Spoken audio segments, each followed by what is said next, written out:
Now, meanwhile, U.S. President Barack Obama, he is set to play host to Ukraine's interim Prime Minister Arseniy Yatsenyuk. The two will discuss the $1 billion aid that Washington has already pledged to Kiev. It is a sign of just how deeply involved America is in the Ukrainian crisis.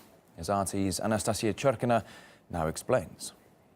Ukraine's co-appointed interim Prime Minister Yatsenyuk comes to the U.S. Capitol for a public show of mutual affection. This is showing public support by the most powerful country in the world to an unelected prime minister who seized power illegally, but they hope to gain legitimacy through this international arena.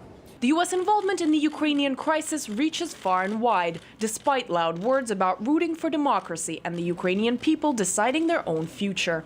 Yatsenyuk's Open Ukraine Foundation has NATO and the Department of State as official partners. And he's a frequent visitor to the U.S., where his sister, reportedly a prominent Scientologist, resides on the West Coast.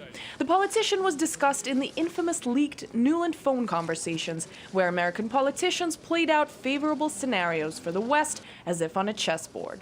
I think Yats is the guy who's got the economic experience, the governing experience. He's the guy, what he needs is Cleach and Tony Book on the outside. He needs to be talking to them 4 times a week.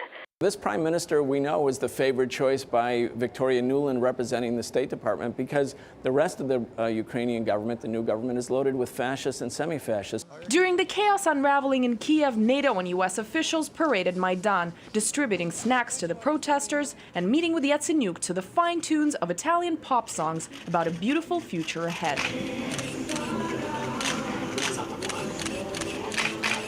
Today, the U.S. has already gone in head first into putting Ukraine's finances in order. We have already on the ground here in Ukraine experts from the FBI, the Department of Justice, and the Department of the Treasury who are working with their Ukrainian counterparts. Then again, supporting questionable governments that favor its geopolitical strategy is nothing new for the U.S. If you want me to say that the foreign policy of the U.S. is so consistent and it follows international law or certain principles that it doesn't deviate from, or there is no double standard in the behavior of the U.S., I won't be able to do that. While in Washington, D.C., Arseniy Yatsenyuk is getting a warm welcome from Barack Obama, making appearances at the U.S. Congress and spending time with the heads of the IMF and the World Bank. The new prime minister in the Ukraine is the IMF's man in Kiev, and that's how it should be viewed. That's been his track record for the last 10 years.